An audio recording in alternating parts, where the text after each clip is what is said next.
Welcome to the Dennis Report. I'm Dennis Atchison.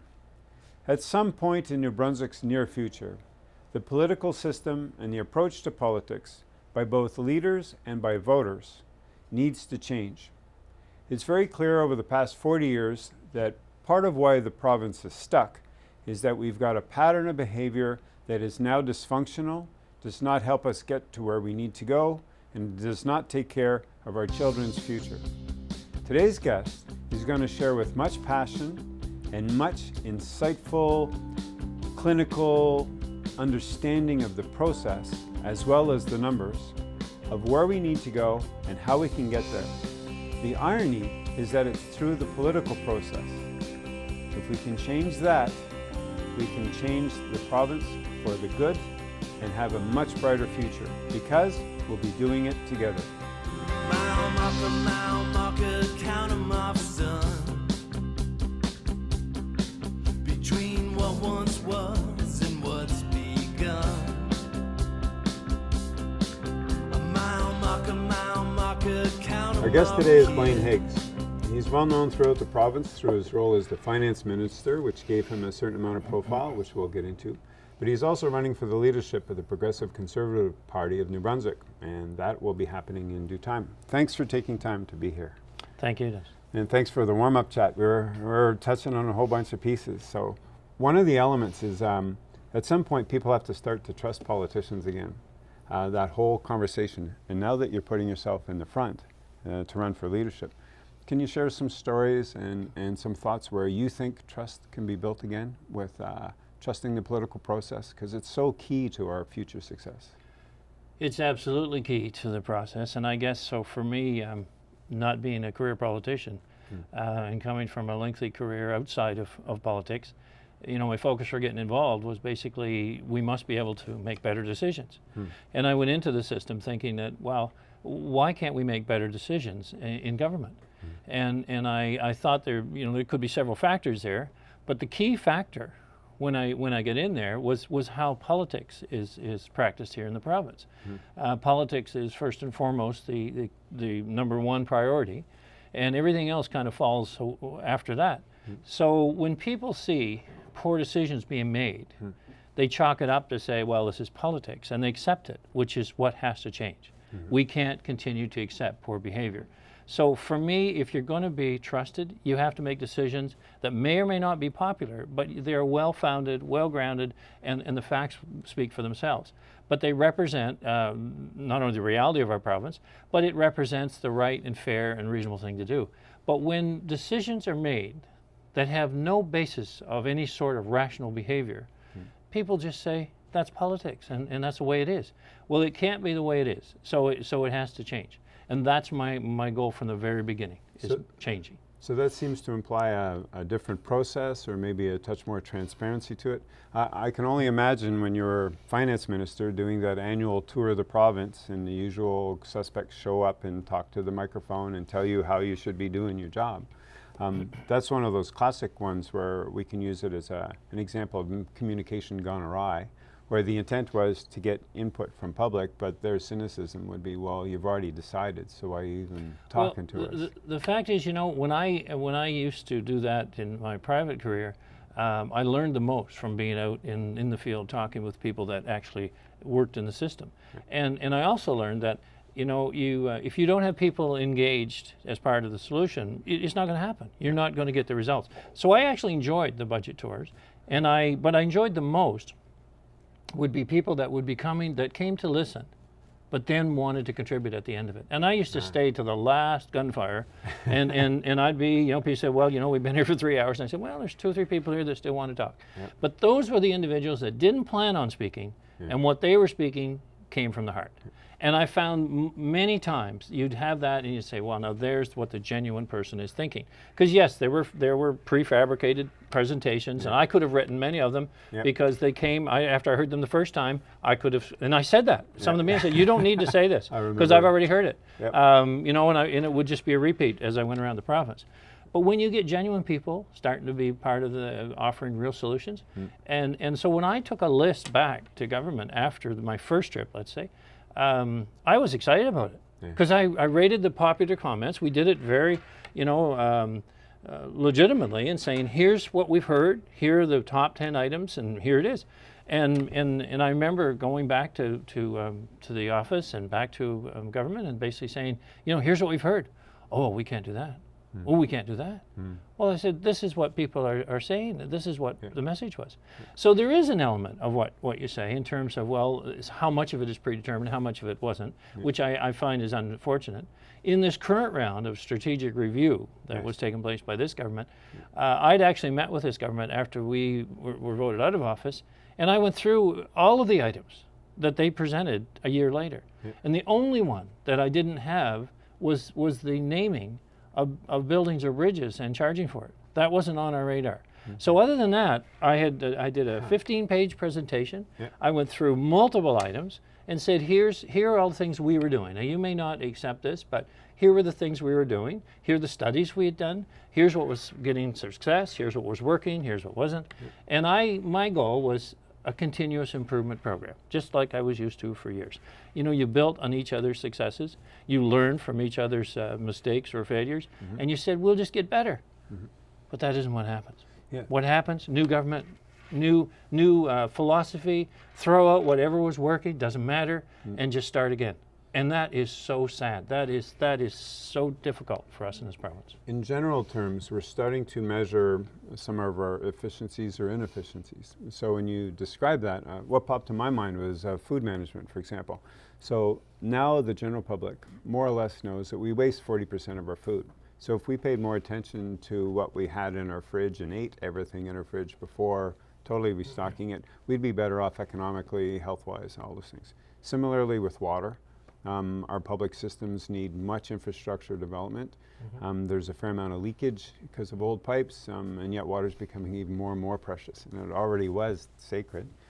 Similarly, for the decision-making process then within a government, where all this work could be done and all this human energy putting into a goal based on a certain vision, and then it's gone.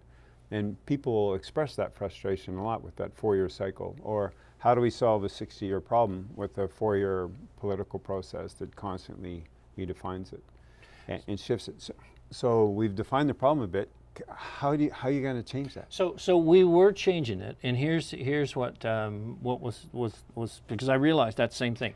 Firstly, you get a lot of people in the system that say, oh, well, here's another government, you know, same old, and they've gone through cycle after cycle of changing priorities. Things just completely shelved from one government to the next. You do that a few times in your career, and pretty soon you check out. Yes. And you say, why bother? You have to. And so I saw that, and so you have to build trust within, so that you know, because I found great people in the system that want to be part of the solution in the province. But what we started to do was tighten up on the decision-making process. For instance, the Auditor General, we increased or improved the Act, re-looked at it, hadn't been studied for 30 years, rewrote its mandate in terms of working with the Auditor General at the time, and basically coming up with a whole new plan so it'd have more oversight, that office, into government activity. The Accountability Act was put in place simply to say we have to have proper reporting on the state of our province. We have to do it on a consistent basis. Before each election, here's be an economic view of what the state of the province is, so people will know. We did the election costing so that people again would see here's what it's costing in the province. So why are we promising 200, 300, 400 million of new spending every election? I mean, and saying, you know, elect me and your tax dollars will pay for this. And yet we keep doing it. We just keep doing it. And it is the single root cause of why we're in the state we're in.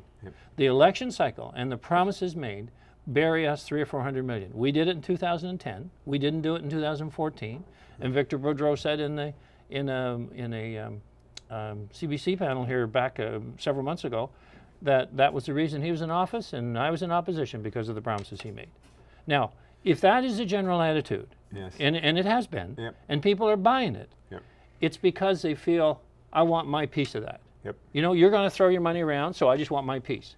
So until you stop that behavior and you basically, you know, live to a standard that people can respect, you make decisions based on integrity and honesty and openness and fairness, and you do it in real terms, The Accountability Act was just that. It said, you know, you couldn't add things to the budget. You couldn't just throw stuff in. You had to add some way to pay for it, or something was coming out. We basically had a penalty system in there, $2,500 fine if we didn't follow a prescribed formula down to a balanced budget. And the reason for that is you can't stop all the one-offs. People are coming, oh, got to do this, got to do this one. Well, that ties to your public consultation you mentioned as finance minister, because also what crosses my mind is everyone shows up with their agenda, and you're at the crossroads. And political That's process is supposed to be the crossroads, or the counterbalance, the counterweight to all the decisions. But the voters need to start to change their behavior too.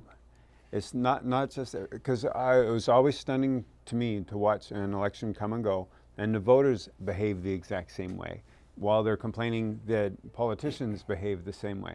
And if you stop using your vote as a chit for a favor, give me a job, pave my road, that thing, until that lockstep lets go.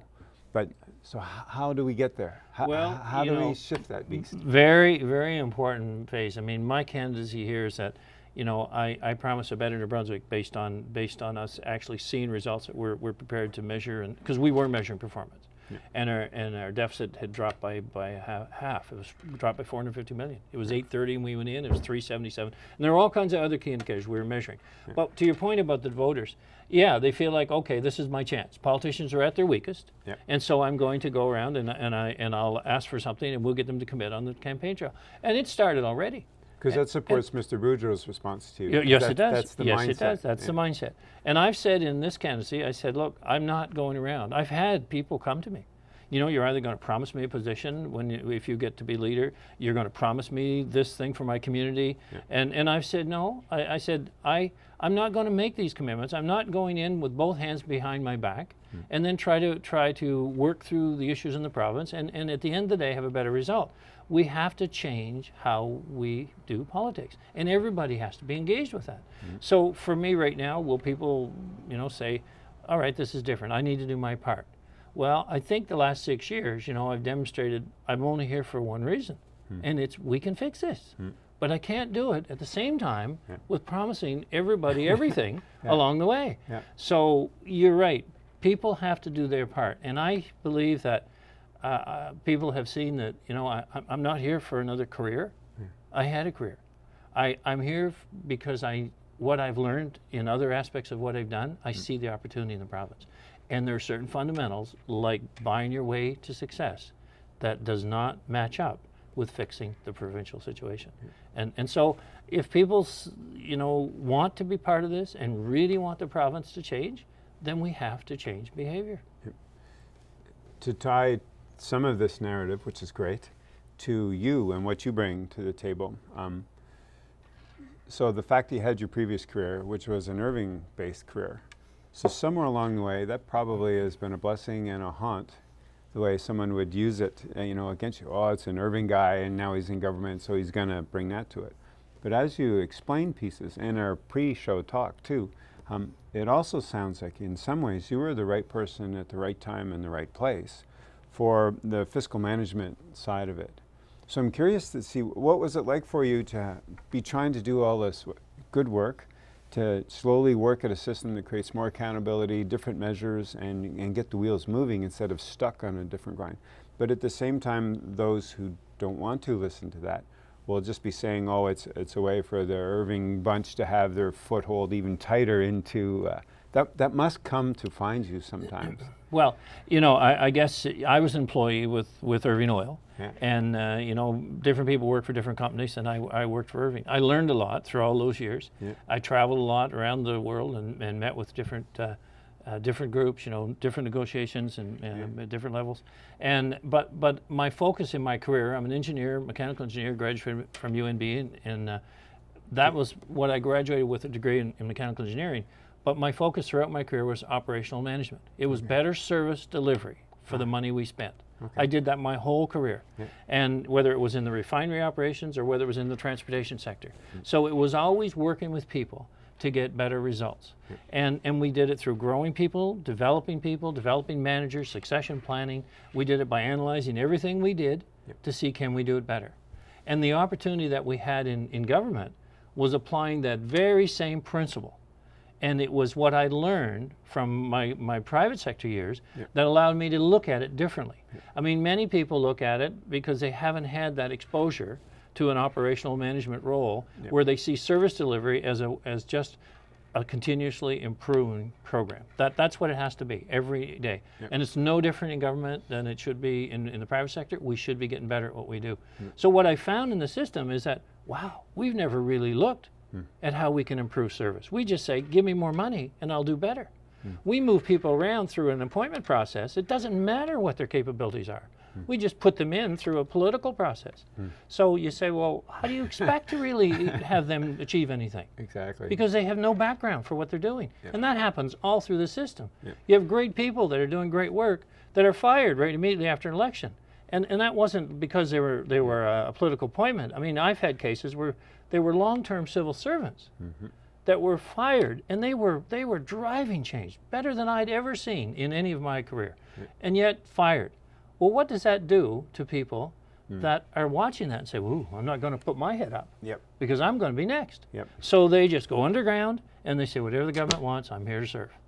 And that's your story about systems is so key, because everything is a system. It's not just a project, and you can't fix a systemic problem with a project mindset. You just can't.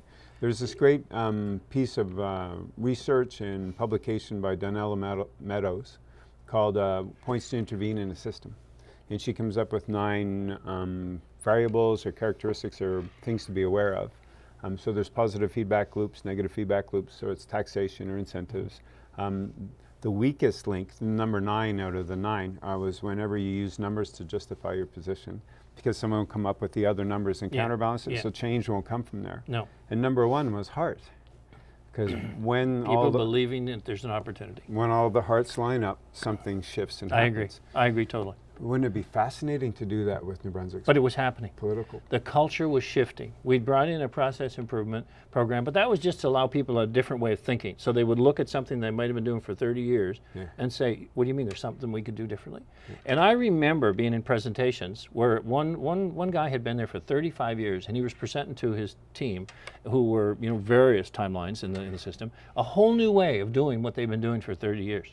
And at the end of it, I said, you will have no idea the impact that's made on your colleagues, because they will have seen someone who had been doing something for a long time that all of a sudden is promoting a whole new way of doing it better. And it's not about saying, well, how long have we been doing that? It's about how many more opportunities do we have like that. And if we think as leaders, we're going to come rolling through there with some whiz-bang idea that, oh, we're going to fix it all, and what is to the Promise program that we talked about earlier, people take a position that, oh, well, what's your view on this? What's your view on this? How are you going to fix education, healthcare? And I have very specific views on all those, and we might get into that today. But the real long-term vision is people getting engaged in a long-term solution that goes beyond an election cycle, and they start presenting how good our education system is, because we agree on the top level what it should be, and you tell us how we're going to get there as educators. We are not in a position to just go ahead and invent this stuff, but we have for years along the campaign trail. We come up with something. Well, what will they like to hear today? And then we just lay it out there. Oh yeah, they like that, but there's nothing behind it. I mean, how many times have we created, like we had Invest NB and another, and this government had Opportunities New Brunswick, and you could go back in the history of time and everyone's come up with this great job creation strategy, and what's it accomplished? Because when you look from another lens, our GDP is more or less the same the past 40 years. That's right. Our median incomes are more or less the same the past 40 years. We talk about aging population to a degree, but when you expand the look on the statistics, there's the echo generation. There's boom, bust, and echo. So there's almost as many in that 25 to 35 window, or maybe it's 20 to 35 window, as there is to the 65 to 75 window. And we have so much opportunity here. Almost all of the guests, when we get going like this, which is great, say, what can we do better? Well, where's our opportunities? Where's the good stuff that we do? Instead of, oh, the tsunami of seniors are going to come through the province. But that's a skill set that's through the roof, So where's the exciting good stuff? Because they all say the same thing. We're so small. Our scale is so small. We have access to things, and we can create change much quicker than an Ontario or Quebec or British Columbia might. And it's true. It's absolutely true. But you can't keep changing your direction every election. Yeah. You have to have a longer term vision of what does a successful province look like. Yep. And then surely everything that the last person did isn't completely, obsolete because someone else got elected. And so when do you start that it's okay to build on each other's successes? Yeah, or some of the shift is politics is about helping to steer the ship, but the ship already had its course. You can just increase its speed. You can increase its speed. You may change direction a little bit, but you don't reverse it and go the other way. Yeah. Because that isn't how it should have been formulated to begin with. Yes.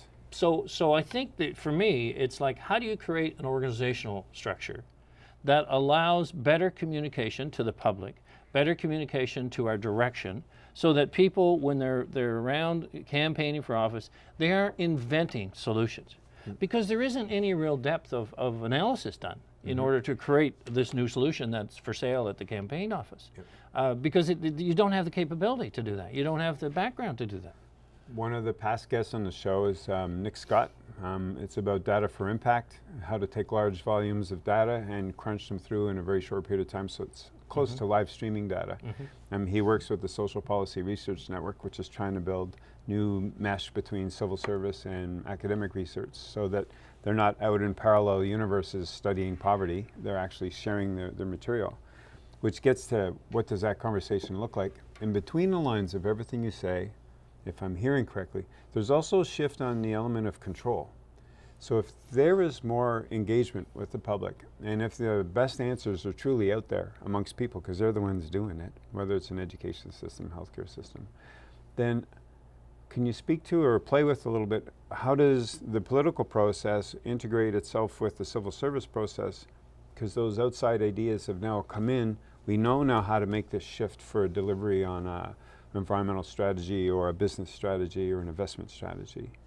Because it means you're going to have to let go of not making promises in the next election, but making promises to process instead of promises to concrete outcomes. Yeah, promises, and if you're doing about what are we going to fix? How long have we been talking about, let's say, our difficulty in tendering for contracts inside and outside of the province? Well, it's not fair. We don't get treated fairly by Quebec or by Newfoundland. So why are we, well, how long have we been talking about that? How long have we been, let's say, what are we, 9th in the country for literacy scores? How long have we been talking about that? How long have we been talking about poverty reduction? And what actual headway have we made? For me, communicating success is measuring performance. And then if you're not performing and improving, then you start to tweak that and you make changes that allow you to say, okay, here's the roadblock, here's the issue, and here's how we start to move forward. But when you talk about how do you change the process a little bit in relation to, let's say, governments coming in, well, first of all, they shouldn't feel this obligation that they need to buy the election. Because that's exactly what's happened over and over again. And you almost should feel guilty because I'm promising you something in order to get your vote. If my commitment to you to improve the state of this province, and that is number one, and here's how we will make these changes in terms of areas that are meaningful to businesses, to teachers, to health professionals. If that isn't good enough, then something's wrong. We have to have a systematic change.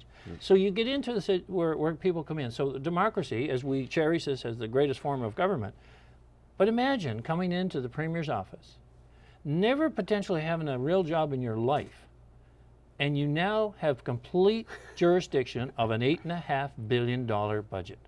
You can play in any sandbox throughout that. Imagine what is going through your mind now when you show up there. Because the only thing that's going through your mind is how much can I get to put in my riding, how much can I do here and here and here to help pay for the next election so I can win again. It's not about fundamentally how do we operationally change and improve the outcomes in so many different areas. The number of patients we have sitting on a waiting list right now without doctors. And if you look at the total spectrum there, you say, wow, if we manage this resource, we could have a whole different outcome. I'll deviate one quick thing. I'm a big fan of benchmarking. And I like to know, how good we are, where the sides of the ditches are. But there's a lot of resistance to that because they say, well, if you look and you find a problem, then that's it. For me, it's not a problem. It's an opportunity to get better. So there was a benchmarking analysis I wanted to do in hospitals early on, first 6 months that we were in office. And then this company benchmarks hospitals all over North America. I said, maybe, if we brought them in, let's pick a hospital, I don't care where, and just see how good we are, where the opportunities are, and we can learn from that to then, learn around the province of other opportunities for improvement. So anyway, couldn't get any traction on it. So I asked this company, I said, can you give me a list of the top 10 questions? And then maybe if I present that, you know, we'll get an idea of kind of where we are and if I can get some traction. And so when we did that, and they said, well, here you go, here's the 10 questions. But if you can't answer the first one, then the odds are you could stop right there. The first question was, who manages clinical services for the province of New Brunswick? There wasn't an answer. So you can't put a name to it. You know, you could put generalities to it, but you can't put a name to it. And I went down through 10 questions, and out of 10 questions, 8 of them, the answer was, we're not doing that. No. So you say, and it isn't even a discussion in meetings. Like, operational performance is not even a discussion. So I see a segregation between service delivery management, which is better services, better outcomes, and doing it in a completely, regardless of what government is there, you're always looking to deliver a better service. So if we've got 15,000 patients without doctors, where, why, and how many patients does a doctor see in that region? And do we need more doctors, or do we need more doctors seeing patients? You know, it's kind of look at the analysis. Don't just come out and throw something out there that looks like a public sell, when in fact it won't solve the problem, because generationally it has not. So that whole management concept of service delivery is something completely missing in government. That's not the political piece. That's like, when I go to the hospital, how long do I sit in the ER room? How many times have I gone to the ER room in the last year? Because you don't have a family doctor. And so what is the situation? And so you look at ambulance calls, you look at everything we do and say, wow, why is it so much higher here than it is here in this region? And why is this hospital doing so good in this area and this one's not? And you start to look at the analysis, and then you start to pull in, wow, they have a really good plan. This one could learn from that plan, and you share results. But the biggest part of that is you build leaders in the system that actually grow through a career development process. They get their job because they are skilled in their job. They can not only manage and work with people, but they become knowledgeable in their expertise of that service delivery. So you start to get better because you're placing goals in front of people, which I see as a government's job. Put the goals of how good, what are our targets. Do that on a non-political basis. Like, what does a graduating student look like? Surely we could agree on that. And surely it wouldn't be something that we're saying that 70% of our kids, it's okay that 70% are graduating without being fluently bilingual in a province that's been bilingual for 50 years. So that couldn't have been the original plan. So okay, let's understand what they should look like, and then to the educators say, you put the curriculum in that's going to make that happen. We're done messing in the classroom. Because that isn't working for us. And you just pull back and say, okay, I just want to measure how we know how good we are, and is it real, and every party can do it, election after election. And you do that in every category of, let's establish the bigger goals on a nonpartisan basis. And I think there's an organizational way you could structure that as well. So when government comes into office, they basically can be presented from Department of Education. Here's where we stand in education in the province. Here's benchmarking around the country, across maybe internationally. Here's where our opportunities are. And they're forced to present to a new government exactly what they've accomplished in the last 4 years, 8 years, and where they're going on not a 4-year program, but a 20-year program, 15-year program, but something that goes well beyond election cycles. Do that in every department. Departments come in, report to the new government, say, here's what's happening. And there may be some things that, you know, social issues that are changing, and legal issues or legislative changes that are changing. So that's fine. That's the role of government.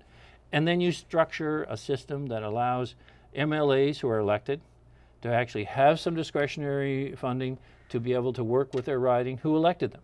So their community project, they're things that actually make sense for the community, because that's why they're there, to represent their community. They're not there to let's say, manage the whole province.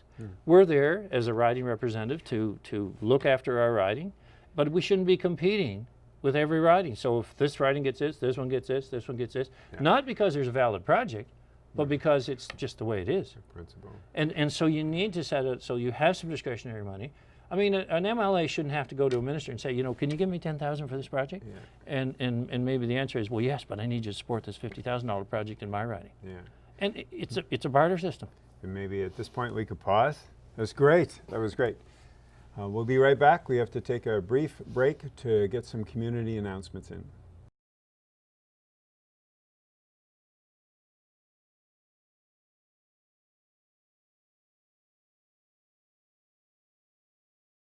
So we're back with Blaine Higgs, who's a candidate for the leadership of the Progressive Conservative Party of New Brunswick.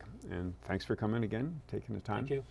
So we were talking about the connection between an election strategy that makes promises that somehow disrupts the process of systems like education or healthcare systems that have a lifespan of their own and a progression of their own and a success model of their own. And you were speaking quite wonderfully about how those can come together in a new way that then in turn builds public trust again in the political process instead of I give you my vote, you give me a job mindset, that culture that needs to go. Well, it's true enough because people basically believe that's their time to skewer the most is during election.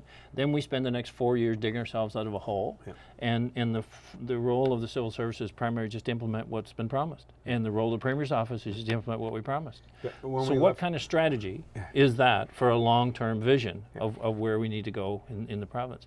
So once you build trust within the system, and I got to say to be a different model there, it took a couple of years to have people realize that I was only there for one reason, and it was how good can we be collectively as 50,000 employees. And I guess when you think about people coming through the system and say, well, we're going to create opportunities in New Brunswick and I'm going to head up the jobs board and we're going to create all these new jobs. Well, there's nothing behind it other than just that statement.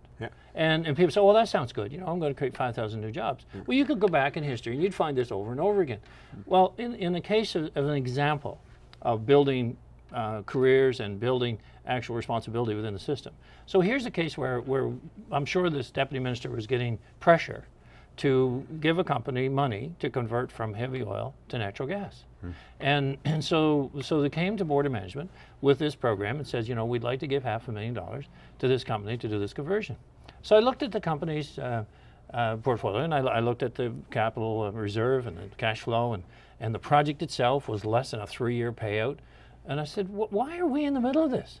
This project will get done anyway. What is the purpose of us being even involved in this? Did you get an answer to that? Well, I was told it's a good company. And I said, I see that. They're doing very well. We don't need to be here. And then the next statement was, well, I have $500,000 in my budget. What else am I going to do with it? So I'm saying, you know, so I know the individual's getting pressured. We didn't. We turned it down, by the way. We didn't do it. But the point was, here you have a senior level official in economic development for the province. And the goal is to spend the budget without a return on investment. But isn't that kind of the lay version of understanding what goes on in the civil service anyway? Well, but I won't, yes. Not to say good or bad, but that is the narrative. But that is the conditioning. The conditioning coming from the Premier's office, from the political side of it, is okay, if you spent money in this region for that company, you need to spend money in this region for this company. So you do it all over the province. It's like I got $100 million here, and it doesn't matter what I get for return on investment because I'm not measuring it in terms of an improvement of social systems or improvement of economic value or dollars. I'm measuring a return on votes. So we need to spread this money around. So then at the end of the day, you say, what did we get out of this? We didn't. We got, well, maybe we'll get elected next time because we need to put money in this riding. So it's all about where do I disperse taxpayers' money to ensure re-election. Well, that hasn't been working either. So as a new guiding principle, do you think we're ready yet to let go of government funding business? I think... and go into some other area where maybe it nurtures a business environment, but the direct outlay of, you know, a government that's running deficits, giving money to companies that are here for 2 or 3 years and then gone, or creates minimal jobs. Well, there's no question there has to be stability in order for investment, private sector investment into the country, into the province. There has to be a couple. One, let's figure out what the corporate tax rate should be, what small business tax rate. I mean, we can see government after government who have completely changed their profile, and they could be the same government. And that's the situation right now where the whole focus on a corporate tax or business tax is completely opposite to what it was the last time they were in government. And you say, well, how can that be? Well, it's because this will sell this time and that will sell that. There's no over-guiding or overarching view. So then you get into sense of urgency in relation to when a business is coming through the province to invest. You know, they're not going to stick around. We've seen it with the shale gas. We've seen it that, okay, regardless of how you feel about that, it's a case of, well, they've come, they've gone. Is there a market here? I mean, why is the moratorium continuing? There wasn't anything that was found new. It's because the investors aren't here now. Yeah. They're gone. It will look pretty bad to open the store and no customers. Yep. So we don't move forward in that sense because we're saying that the investors are gone, so we'll hold. But how do you get to a point where investors come in here and say, okay, we've got a stable environment, we've got a stable taxation, and government isn't going to switch their priority every time they come into office. So when you start looking at that, they say, okay, so we need to have stability. So that's, again, a longer term vision than election cycle. And then you say, well, all right, how do we invest in companies that might go elsewhere? Because it's real. Could be Quebec, could be Nova Scotia, could be anywhere. There'll be incentives to go elsewhere. Well, if companies don't have a skin in the game to come here, the odds are you're only buying their way for the next till election, after election, and that's it. When we looked at the actual rate of returns that we were getting, banks would come to us, or a company would say, well, the bank will give me money for this project. And we'd say, well, why are you here? Well, they won't give it to us unless you give us a loan guarantee. Well, then you say, well, they're not being banks because there's certain percentage of their portfolio that should be helping to invest in New Brunswick. Yeah. But if they're not going to do that, and there's companies that maybe we should look at seriously, well, why should we give a loan guarantee on something that may have a good success, or really, let's say the business analysis says it will, but the bank said, well, we're not going to invest. Well, then let's get a rate of return that makes sense. Let's take an equity share in it that makes sense. Because there are communities within the province that you're trying to keep alive. And you're trying to find something that's going to work there that otherwise will never show up, and that community will die. So there is a reality, but it has to be based on a sound economic principles, and you work with the trade and commerce people in different regions, say, here's how we will structure any sort of support from government. But here's the economic model that you must meet. And it's based on a principle where we get our money back, we have a return on our investment, we have an equity stake, but it's not just free money. That's where we're losing. And we had actually dropped the losses. We're running at about 57 million on average a year from write-offs of loans and grants and guarantees from the past. We had taken that down to 5 million. And we were about to cross the line to go negative, which would mean we'd start biting into a $500 million liability that exists today from bad past decisions.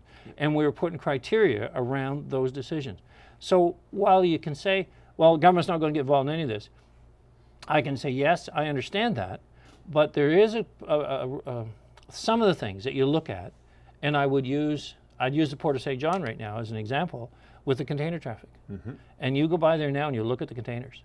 Well, MSC wouldn't come here on their own. They wouldn't come because they said, oh, we'll lose our shirt, and there's no business here. Well, the business was being sent to Halifax or Montreal. CN were charging, I think it was $200 more a rail car for containers to come to St. John than Halifax.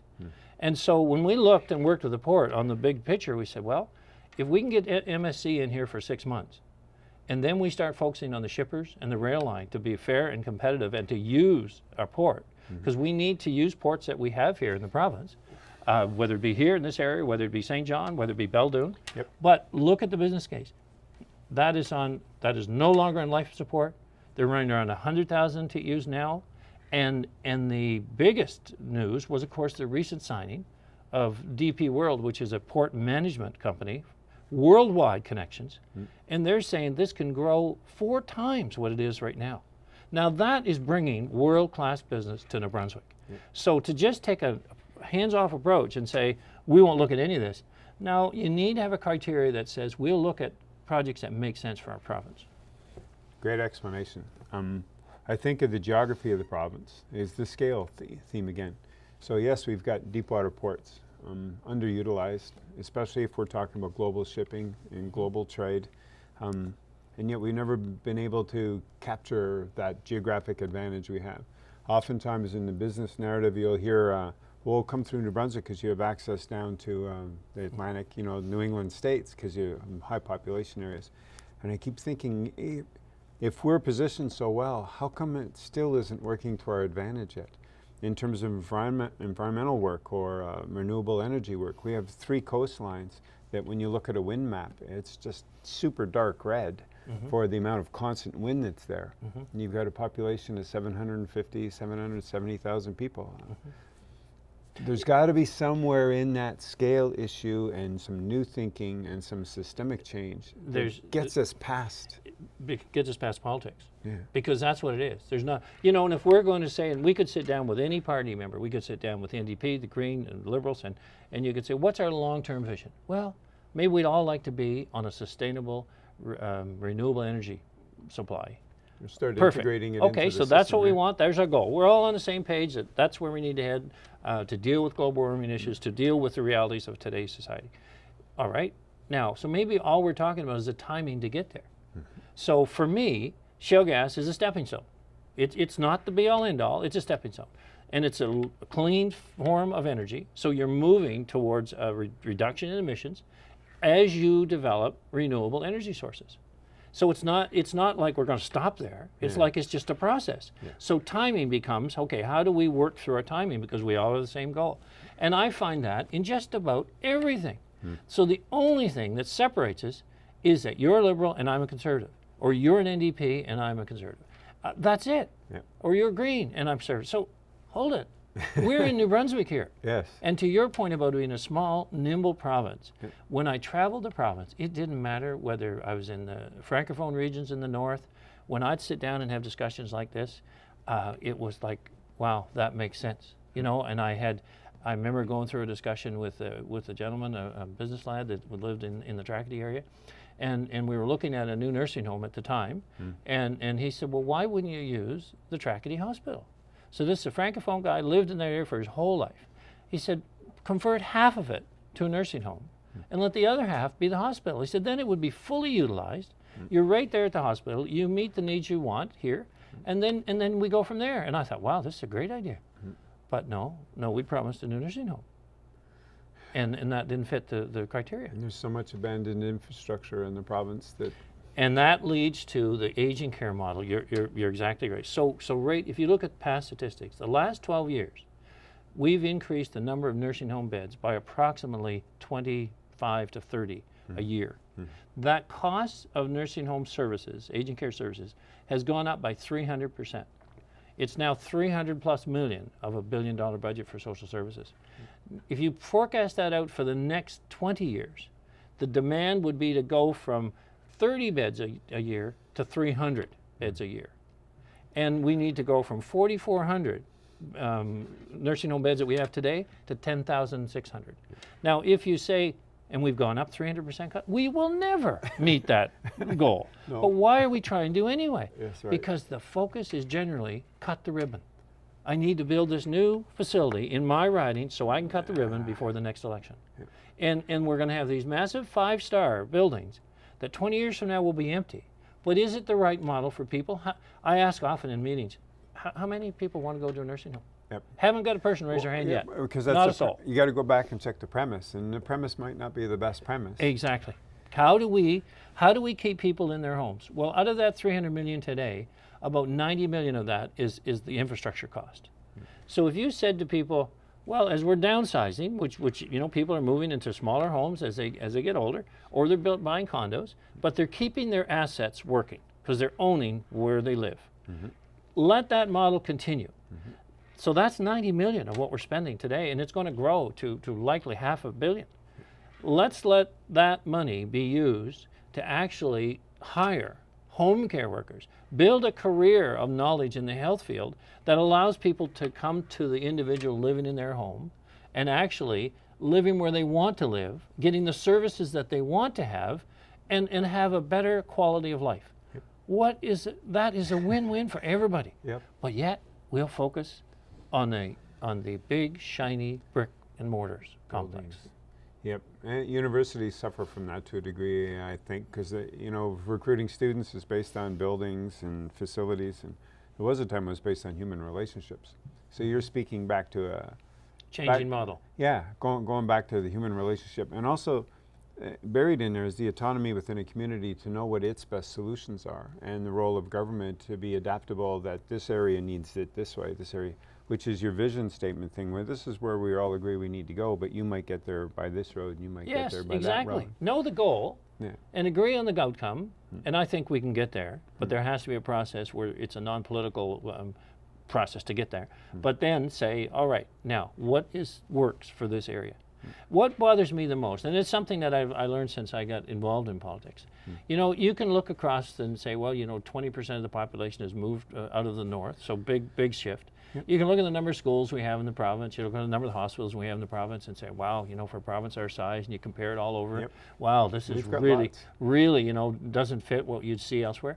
But, you know, that's not. When the school leaves or a hospital leaves, it just shuts down the community. The community is a huge hit. At some point, parents will look at their schools and say, shoot, you know, I got 20 kids there. Can they really get the education that they want? And reality will set in. But in the meantime, maybe something will happen in that community that will build it back up. But it isn't going to be, shutting a school down or a hospital down is not going to be the thing that fixes our budget. We're blowing money out the door. People fight emotionally hard for their schools, and I understand that. But that isn't what's going to change our bottom line of sustainability. It's because we're spending money so poorly. I mean, we're building these massive, great highways, and the only thing we're missing is traffic. Well, what an issue, right? Where we build this because we're going to buy short-term jobs. We're going to buy your tax dollars to buy short-term jobs, and then we're going to have a highway system that's poorly utilized because we don't have the traffic to feed it. And was that known at the beginning? Absolutely. Yes. To tie to that theme, but to touch on a hot button issue for New Brunswick right now, is the Energy East pipeline. Has some of the same mechanics. Short-term jobs, it's high profile, promises of wealth, but there's questions about distribution of wealth that'll generate. Do you want to wander into that one a bit? Because it's a specific, and we've talked systemic stuff, so I don't know if you can bridge systemic change into a specific example. Yeah, well, I think very, very easily, because in the case of the pipeline project, which I'm in favor of, you know, I've met while we were in government with the producers out west. They had never had any experience at waterborne transportation, and so they're kind of a stranded asset, looking for a market, looking for an outlet. And as the climate as we look at different forms of energy, you're right, that's going to slow down. But it's all private sector money to build a pipeline system which is much more secure and a safer mode of transportation than any other form. And so you get the feed here, and okay, this refinery will use 100,000 barrels a day or so of that. But the opportunity it presents here is so much greater than just a terminal that's exporting crude. Okay, I mean, the opportunity here is that out west, the dollars could be used here to say, we should invest in a coker or an upgrader for that crude oil before we export it. Or we should, now that we've got a crude supply right here at the doorstep here in St. John, we have land, we have an opportunity to expand through a different I say petrochemical type of operation. Now you can say, well, is that the model we want for the future? Well, maybe it's not going to be the ultimate future down the road, but it's private sector investment, and it's money that will be used to stimulate economy in real terms. So if people say, well, it's just going to be jobs while the pipeline's being built, it has the potential to be much greater than that, much greater. And I'm talking, you know, $5–6 billion projects. That would be private sector investment from the money that could come from the western provinces that have this stranded crude, that are saying, I need a place to build this. Well, yeah, because when Keystone got blocked and Northern Gateway got blocked, they got to get it somewhere. So it suddenly becomes feasible to go all the way across the country to a port. And so many Canadians don't know the largest oil refinery in Canada is in St. John, New Brunswick. Well, no, and that was something that in the presentation when I met with the folks out west several years ago, you know, the pipeline's already in Montreal. The refinery in Lévis, Quebec, they want the crude oil as well. There, And well, but coming down the seaway is an issue because there's small ships coming through the seaway. And if you're transporting this worldwide, you want the largest ships available, which are the ones that come and go to Canada every week. So you get to a point where, well, here's kind of the news flash. What's been sustaining our transfer payments? Quebec's transfer payments. It's all connected. It's all connected. So all of a sudden, not only have you had crude oil prices, you know, cut by 2/3 or more, and you're basically saying, well, where's the money coming from for not only our transfer payments, but our social system and everything that Canada has survived on? Where's the money coming from while we bridge the gaps of our next generational energy need? And it's coming from the oil business. So for Quebec to put up a roadblock and say, well, we don't want that coming through, knowing that Montreal refinery wants it and the Quebec one does as well, and say, well, what's your transfer payment? Where's it coming from? So this gets into how we started the interview with that intersection of politics and decision-making and systemic change. And as you spoke about the pipeline coming through New Brunswick, you've already dealt with the people that are coming from the different points of view, all those different agendas. And then the issue of trust. So there'll be a lot of people, I'm assuming it's a lot, that will have issues about pipeline safety, because through media you get, and social media, you get all kinds of stories. It's like almost one a week of something somewhere. So maybe the business side hasn't had the chance to completely explain why they think it's safe. Maybe the environmental side hasn't had a chance to explain why they completely don't go anywhere near our watersheds. But regardless of all of that, somewhere in there, we all have the responsibility to figure it out in the next year or two, like soon, and with that longer vision that it's got to be recognized through climate change, that fossil fuels have a shorter shelf life than they did 50 years ago, but you speak to conversion rates. So how would you manage, so say it's a year and a half from now, and you're holding the podium on this conversation as the leader of the Conservative Party. How do you balance those pieces and parts? So let's separate the emotion from what is real and not real. So if you look at pipeline safety, let's say, well, how much crude or refinery products are shipped by pipeline? What is the safest mode of transportation? What is the economic benefit, not only locally here for the construction and potentially the outcome of supply here, but what is Canada's economy based on? You know, what is that doesn't mean it doesn't change over time, but what is the foreseeable time for change? What's going to replace it? Yep. So until you can answer those questions, well then, if we don't move forward, how do we fund what we cherish here in the country? How do we, because we all believe in our social systems, how do we fund that? So you bring reality to the conversation. I mean, it's like airline travel. I mean, it's a disaster when a plane crashes. But look how many people move every day safely across the world. Okay, but to play with that a bit, good analogy, but to play with it a bit, the consequences of an oil leak into a water system is exponential. The damage is really hard to reverse.